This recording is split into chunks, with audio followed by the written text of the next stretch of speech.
Well, rather severe weather, in fact, in the Eastern Cape, everything from thunderstorms to severe lightning and hail. Well, a preliminary assessment by the local government has found that 3 areas in King Sabata, Dalindyebo local municipalities have sustained clustered severe damage to houses. Other property in villages has suffered scattered damage. That is the wording used by the government at this point. We're also hearing, because it is initiation season in that part of the country, that some of the schools have been affected, resulting in injuries. Let's get you an update now and speak to the Tambo District Municipality's Head of Communications, Zimkhitha Macingwane. Zimkhitha, good evening. Welcome to News at Prime. So let's begin with the basics and the spread of the damage. How bad is it? Good evening to you and good evening to Newzroom Afrika viewers. The extent of the damage is severe in the KSD local municipality areas. Various wards have been affected there, about 4 villages. And the preliminary assessment has shown us that more than 77 families have been left homeless, and 15 families have been partially homeless, and there are 4 destitute families.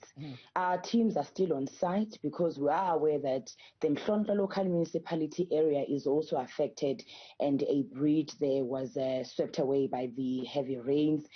But this evening we have been getting more reports that even areas around Tolo were affected.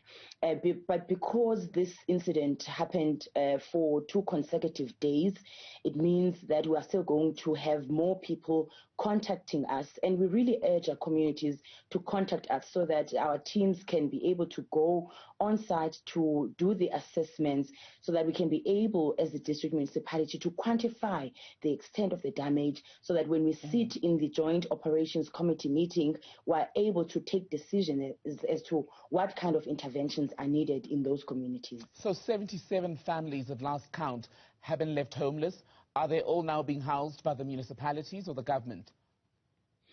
At the moment, the executive mayor, first of all, sent a message of condolence to 4 families who have lost their loved ones.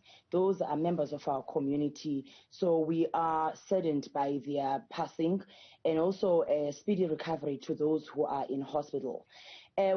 We have asked relatives to house the members of the family who have lost all their belongings, but the executive mayor, working together with the municipal manager, are strategizing for immediate interventions, like the supply of food for people who have lost everything, the supply of mattresses, and temporary shelters for that matter. So we hope to have another meeting around 10 o'clock tonight, where we are going to have an update from the preliminary report that we discussed earlier today, and then from there, tomorrow morning, a decision to be taken as to the kind of interventions that were given to the various communities. And I would imagine, as you begin to talk about the kind of interventions needed, there needs to be a long-term plan and assessing just how many of these people will in fact need help from officials to rebuild.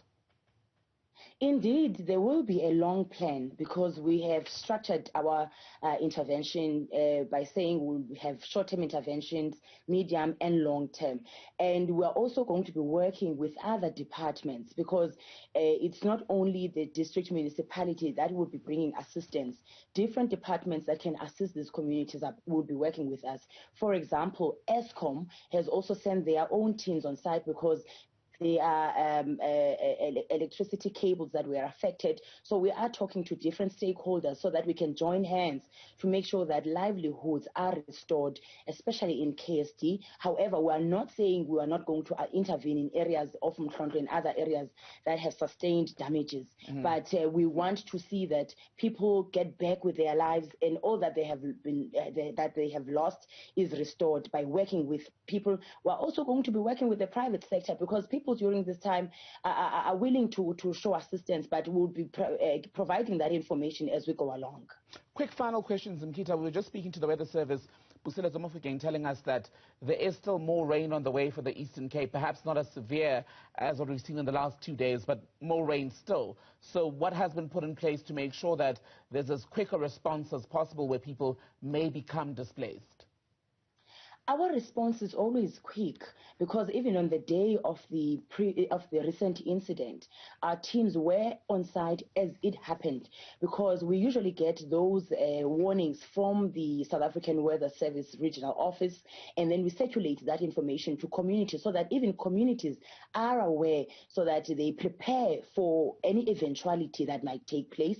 So even after we received another warning late today, we circulated that warning to communities. But we are happy to say that now that it's 20 to 9 o'clock, the weather is still fine, and we are hoping that it's going to stay like this. Our teams are on standby 24/7, but in cases where the weather becomes different to what we are seeing now, we urge people to call us on 047 501 6494, 047 501 6494. We also have an official Facebook page for OR Tambo District Municipality, where there are regular updates so that communities can have updated information as to what they need to do when such eventualities happen. Zimkhitha Macingwane, good to get that update from you. We'll touch base with you again, no doubt, over the coming hours. We